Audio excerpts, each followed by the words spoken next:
بسم اللہ الرحمن الرحیم۔ السلام علیکم ورحمۃ اللہ وبرکاتہ۔ اذان کا جواب دینے کی فضیلت کیا ہے؟ اذان کا جواب کیسے دیں؟ اذان کا جواب دینا سنت ہے یا واجب ہے؟ اگر ایک ہی ٹائم بہت ساری مساجد سے اذان آنے لگے تو کس اذان کا جواب دینا لازم ہے؟ اور ناپاکی حیض کی حالت میں اذان کا جواب دے سکتے ہیں یا نہیں؟ اور صبح کی جب اذان آتی ہے اس میں الصلاۃ خیر من النوم کہیں تو اس کا کیا جواب دیں گے؟ اور اگر ہم قرآن پاک پڑھ رہے ہیں اور اذان آ جائے تو کیا قرآن پاک کی تلاوت کو جاری رکھیں گے یا خاموش ہو جائیں گے؟ آج اس ویڈیو میں ان سارے سوالوں کا آسان لفظوں میں جواب دوں گی کہ آپ کو آسانی سے سمجھ آ جائے۔ ویڈیو کو آخر تک دیکھنا ہے، چینل کو سبسکرائب لازمی کرنا ہے، ٹھیک ہے؟ تو بات کو شروع کرتے ہیں۔ سب سے پہلے اذان کی فضیلت کو بیان کرتی ہوں۔ تو اذان کا جواب دینے کی بہت زیادہ فضیلت ہے۔ آپ صلی اللہ علیہ وآلہ وسلم نے ارشاد فرمایا کہ جب اذان سنو تم تو اس طرح جواب دو جس طرح مؤذن اذان دے رہا ہے۔ جیسے مؤذن اللہ اکبر کہے تو تم بھی اللہ اکبر کہو۔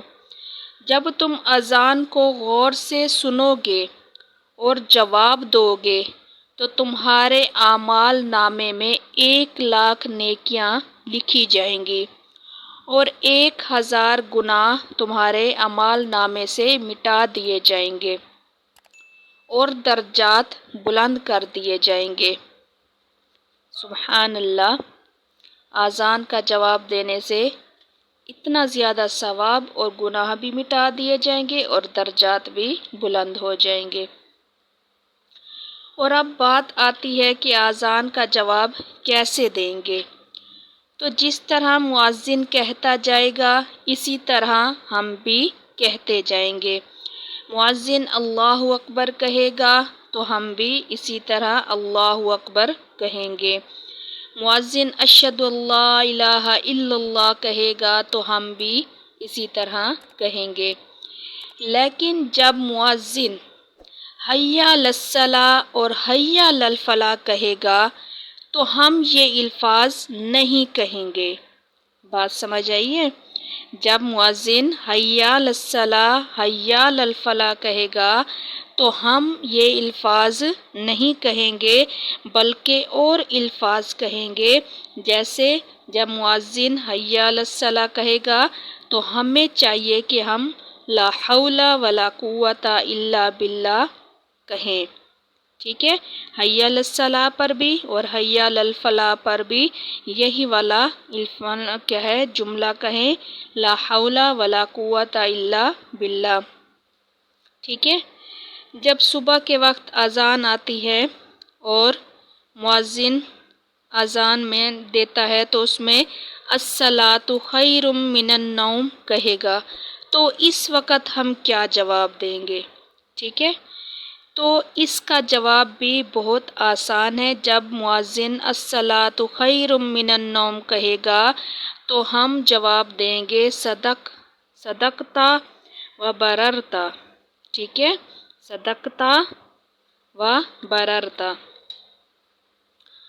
اب اگلا سوال ہے ناپاکی کی حالت میں اذان کا جواب دینا چاہیے یا نہیں؟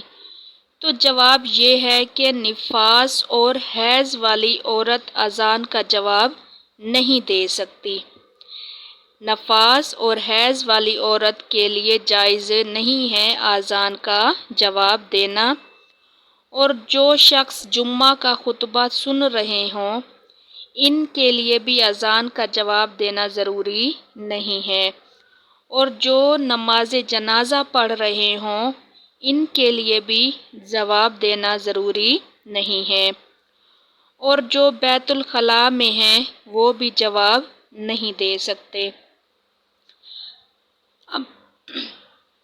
اب اگلا سوال، اگر قرآن پاک پڑھ رہے ہیں تو جواب دینا لازم ہے یا نہیں؟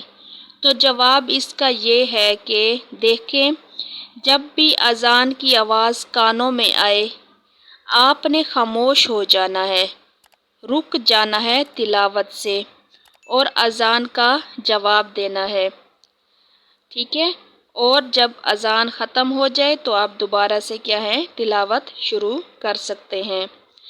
اذان کا جواب دینا اتنا ضروری ہے کہ اگر آپ راستے پر جا رہے ہیں، چل رہے ہیں اور اذان کی آواز کانوں میں آ جائے تو ٹھہر جائیں، اذان کا جواب دیں، اذان کو توجہ سے سنیں، اس کے بعد جب اذان ختم ہو جائے تو آپ اپنے سفر پر روانہ ہو جائیں۔ اور یہ بھی کہا جاتا ہے کہ جو لوگ اذان کا جواب نہیں دیتے ان کے لیے فرمایا گیا ہے کہ آخری وقت میں ان کا ایمان ضائع ہونے کا خطرہ ہے۔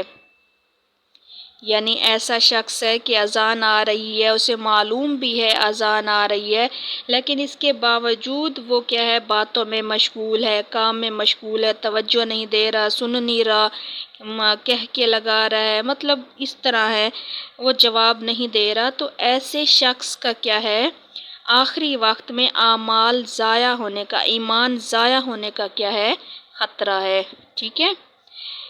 یہ اذان کے سارے مسائل ہیں جو آج کی میں نے ویڈیو میں بیان کیے ہیں۔ امید ہے کہ میری بات آپ کو سمجھ آ گئی ہوگی۔ ویڈیو اچھی لگے تو لازمی لائک کر دیں اور ان مسائل کو اپنے دوستوں کے ساتھ لازمی شیئر کریں تاکہ ان کو بھی ان مسائل کا علم ہو سکے اور آپ کے لیے یہ صدقہ جاریہ بن سکے، ٹھیک ہے؟